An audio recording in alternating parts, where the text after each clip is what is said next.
Alright guys, we're in a 2017 Jeep Renegade, and we need to do rear brake rotors and pads. They're pretty shot, and if you don't know, on these Renegades and a lot of other Chrysler products, other Jeeps and stuff, they have these electronic parking brakes on them. Now, the issue with those is that they have little motors on the back of the calipers, and you can't actually get the pistons to go back in without going into service mode. So we're going to show you how to do all of this right now. So let's start here. We gotta push the button. Boom, Renegade. We got our Jeep. Music. Okay, so what we want to do is when you're in the screen, you want to go to Apps, the plus, push that. You want to go to Settings. And now we want to go and look for brakes. Come on, click it. There's brakes and brake service mode. Would you like to retract park brakes, allow your brakes into service? Yes, that's what we're doing. We can hear it. Hear it buzzing in the back.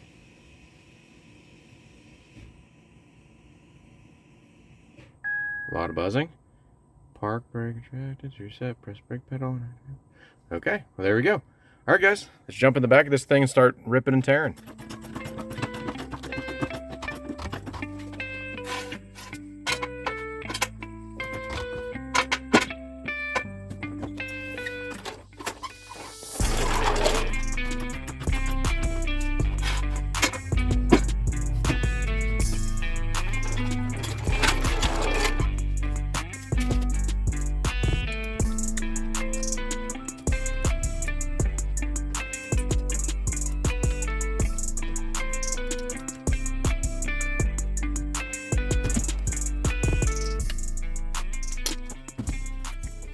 We got the wheel off. Now we need to get the caliper off, and as you can see, we got the little electric motor for the e-brake on the back. So you can go and try to, it spins here. We actually got this little guy, two little Allen head. Let's see, where's my, what size is that?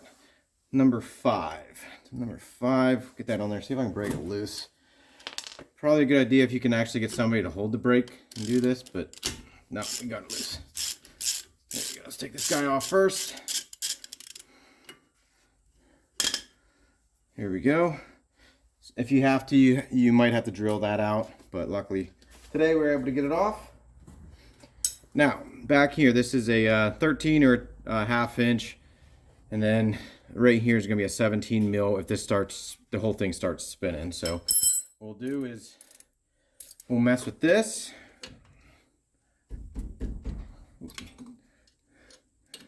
One's a little tighter. There we go.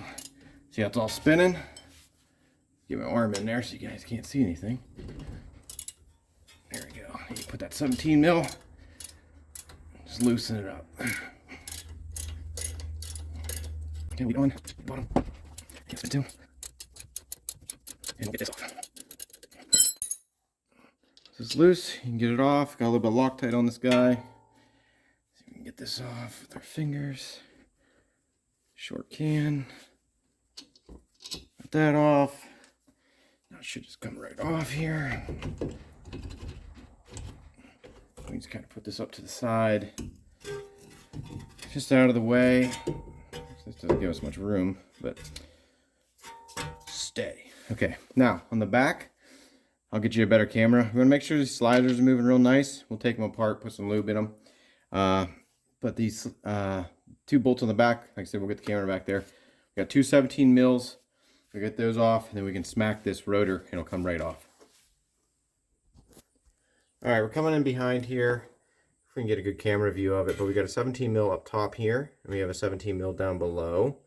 And once you get those two out, we will be able to get this bracket off, and the pads will just kind of, you can push those in, they'll slide right off. Relatively easy. A little bit different design on these pads in the mounts. See, they're a little bit different with this guy up here. How it's got like a little spring tension, holds these in. A little different. I haven't seen these before on brakes, but and the new pads come with a little bit different style as well. But either way, let's jump into this and we'll break these things off. The other side I got, that actually wasn't tight at all, so that was kind of odd for being a car with 40,000 miles on it. I don't think these have ever been changed. Yeah, see, like those aren't even tight. That one wasn't.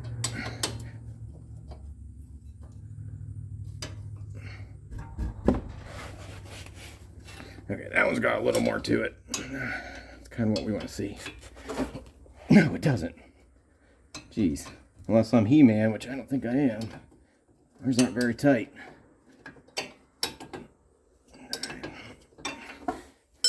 Smarter, not harder, as my grandma always said.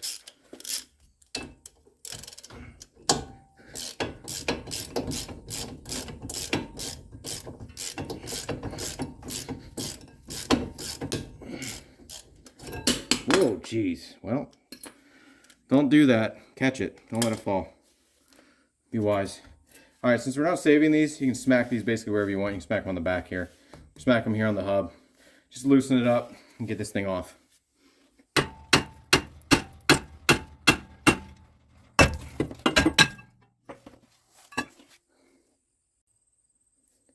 So we got the pads in here, and you can just kind of push them in.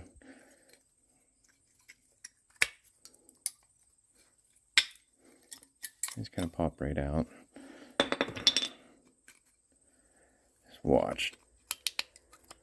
Like I said, they got some weird springs on them. They, hopefully I'm getting on camera here, but they got some weird springs. They push them in. It's kind of cool. It's a cool different design. See if we can push them out. It's interesting. Very interesting. But it's a little bit different design on the new ones. We're going to throw those on here. These, just take these off. You use a screwdriver, pop them off. Put the new ones on. Put the new pads in. Now, when you put the new pads in, they actually don't go like way back. You can just put them right in. These rotors are very skinny. So you can put them in there and don't push them, jam them back in there. They'll actually just fit very easily and just put this right back on. But before we do any of that, we're going to leave this the way it is. We'll actually just take these off. We'll leave it the way it is. We're going to put this back on. Since these are a screw type rear caliper, we are going to use this. We're going to mount the caliper back up to it, and we're going to screw the piston back in. That's the way I like to do it. It makes it way easier.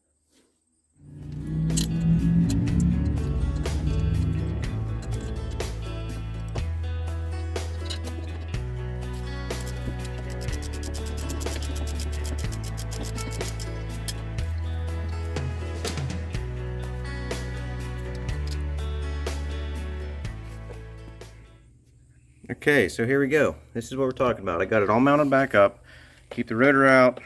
Obviously keep the pads out, and you can get right up in there and see the piston. So now we just got to do clockwise, screw it back up in. You can, some people use pliers. I don't know how they get on pliers. I don't use it.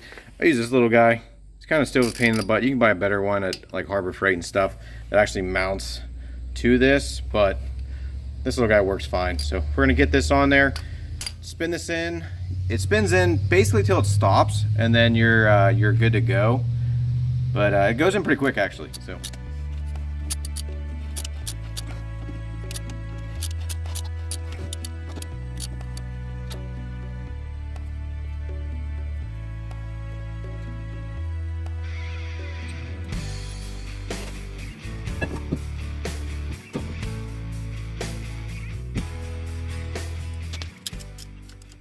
Okay, so here's the new ones. Like I said, it's a little bit different design on it.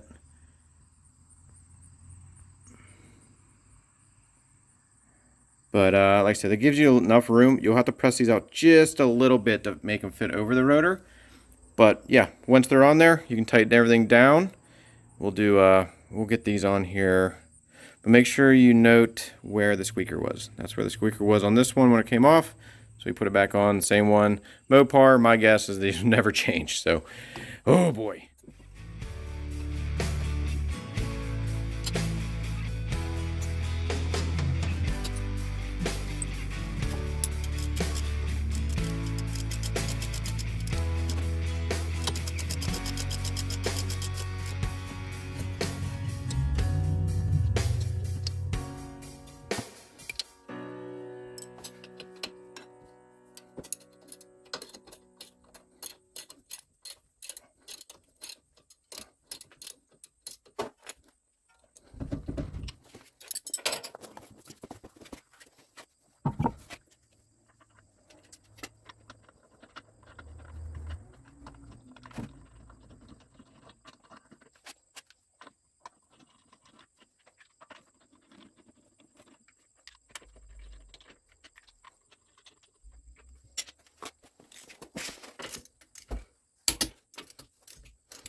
after we're all done here, we got this. So to reset, press brake pedal and activate park switch. So we're gonna push the brake. We got the brake pushed. Switch.